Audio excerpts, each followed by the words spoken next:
DGP Umesh Mishra ने कोटा में range स्तरीय पुलिस अधिकारियों की बैठक ली। बैठक में एडीजी रवि प्रकाश, वाईजी प्रसन्न खमेसरा समेत कोटा, बूंदी, बारां, झालावाड़ के एसपी मौजूद रहे। बैठक में कानून व्यवस्था की स्थिति व भारत जोड़ो यात्रा को लेकर सुरक्षा के इंतजाम पर चर्चा हुई। मीडिया से बातचीत में डीजीपी उमेश मिश्रा ने कहा कि अन्य राज्यों की तुलना में राजस्थान में लॉ एंड ऑर्डर बेहतर है। साथ उन्होंने कहा कि भारत जोड़ो यात्रा को लेकर पुलिस पूरी तरह सजग है। महिला अपराध के मामले ज्यादा बढ़े या मुकदमों में बढ़ोतरी हुई। सवाल का जवाब देते हुए उन्होंने कहा कि अगर अवेयरनेस बढ़ेगी तो रजिस्ट्रेशन बढ़ेगा और बढ़ना भी चाहिए। कोई घटना होती है तो महिला छुपाए क्यों? वह खुलकर आए और बताएं। वह तभी होगा जब रजिस्ट्रेशन खुलकर होगा। प्रदेश में रजिस्ट्रेशन बढ़ना कोई इशू नहीं है। हम लोगों का जोर है कि अनुसंधान जल्द से जल्द हो, दोषी के खिलाफ कोर्ट में चालान पेश किया जाए, उसको सजा मिले।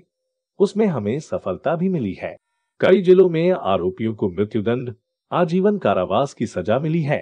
उन्होंने कहा कि प्रदेश में चाकूबाजी व महिला अपराध की दर में भी कमी आई है।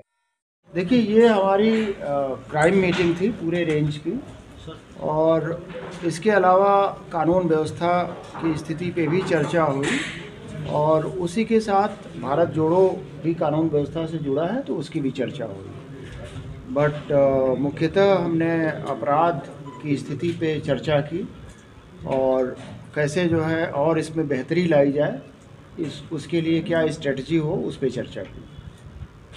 तो रूट विजिट किया सर आज पूरा कहाँ पर यात्रा को लेकर?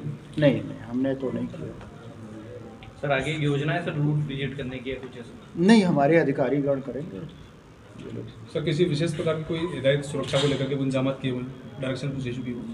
नहीं, इसका कोई ऐसा विशेष नहीं। जो ऑलरेडी जो जिन स्टेट से होके गुजरा है भारत जोड़ो यात्रा, उसमें जो सुरक्षा व्यवस्था थी उसको हमारे अधिकारियों ने गहनता से उसका स्टडी किया है, देखा है, और उसी के अनुरूप यहाँ भी और बल्कि कैसे उससे भी बेहतर व्यवस्था हो, ये सुनिश्चित करने का प्रयास किया जाए। सर, और स्टेट में अलग थी, यहाँ कोई विरोध की चेतावनियाँ दी जा रही, तो उसके मद्देनजर कुछ विशेष एक्शन प्लान बनाया आपने? कुछ नहीं, यहाँ चाक चौबंद रहेगी सुरक्षा व्यवस्था, मैं यही कहना चाहता हूँ। सर क्राइम मीटिंग हुई, इस क्राइम को लेकर के कुछ फंडिंग्स कोटा संभाग की?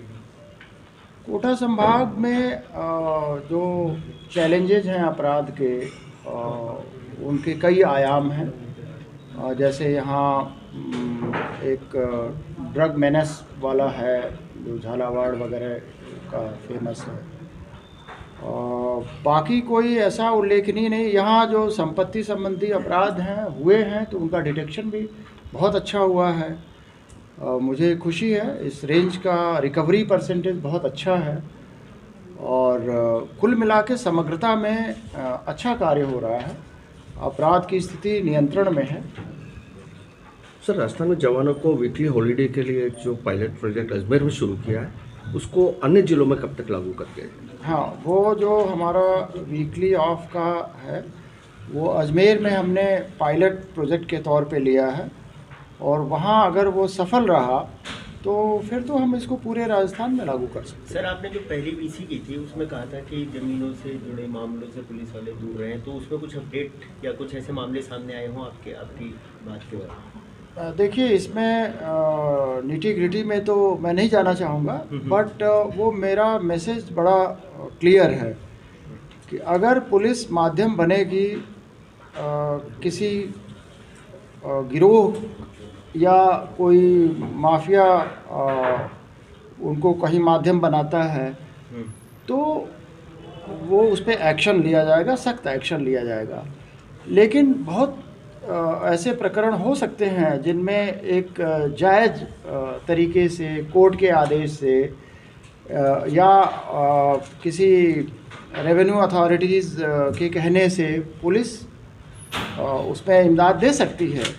बट मेरा आशय ये था कि कोई जो संगठित अपराधी गिरोह जो कई बार यूज़ करता है तो वो ना होने पाए और वो सुनिश्चित किया जाएगा। सर, साइबर क्राइम की जो स्थिति है उसमें क्या है, जो ठग है, जो अपराधी है, वो ज़्यादा आगे हैं पुलिस की अपेक्षा। तो पुलिस उनको रोकने के लिए क्या विशेष नया काम करने जा रही है सर? देखिए, ये पब्लिक और पुलिस दोनों को इसमें अलर्ट होना है।